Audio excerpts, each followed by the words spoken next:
à tous ceux qui l'ont reçu, à ceux qui croient en son nom, elle leur a donné le pouvoir de devenir des enfants de Dieu. Kapaléage. Je suis venu parler à quelqu'un ce matin qui se pose des questions avec sa vie. Des questions du genre, est-ce que je suis venu accompagner les autres sur la terre? Quelle est la raison de mon existence? Quelle est la raison pour laquelle je suis né? Est-ce que je suis venu pour souffrir et après mourir? Est-ce que je suis venu pour jouer la vie ou encore me laisser que la vie me joue? Après ça, je vais mourir. Loin de là. Enfant de Dieu, je te parle en tant qu'ange de la chapelle. Je te parle en tant qu'ambassadeur de Christ Jésus. Je te parle en tant qu'apôtre Jésus au fond de Satan. Écoute-moi très bien.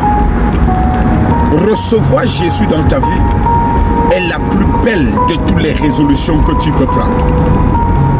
Ce n'est pas une question d'aller à une église. Ce n'est pas une question d'appartenir à une assemblée. Ce n'est pas une question de prier.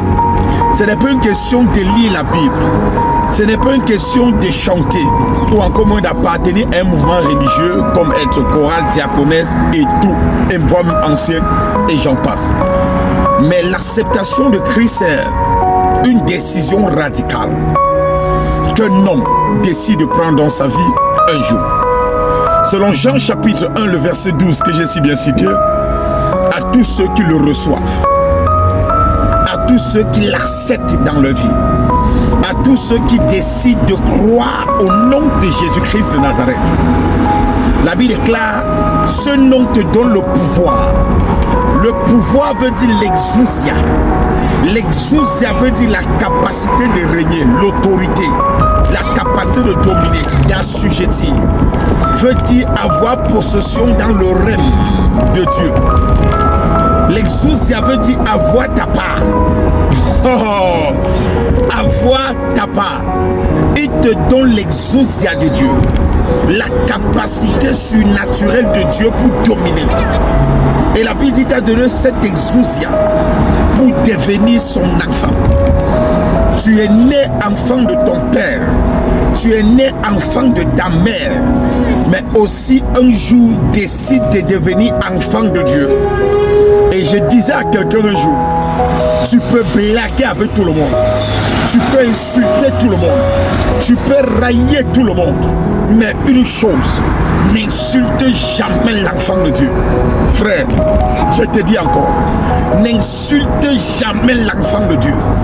Ne méprise jamais l'enfant de Dieu, car son père c'est Dieu. Je répète encore, son père c'est Dieu. Quand tu vois quelqu'un qui a pour père Dieu, fais attention avec lui. Il porte quelque chose. Quand tu vois quelqu'un qui a pour père, pour repère, pour source, pour abba, Dieu, take care of you, fais attention. Il dit fais attention.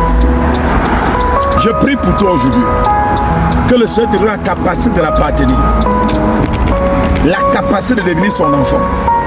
Je prie que ces capacités tombent sur ta vie aujourd'hui et maintenant, dans le nom triomphant de Jésus. Que la bonne main de Dieu soit sur ta vie. Prends la résolution aujourd'hui d'appartenir à Jésus. Prends la décision de dire, Seigneur, je veux t'appartenir. Et tu ne regretteras pas. Seigneur, je veux marcher avec toi. Seigneur, je veux faire avec toi.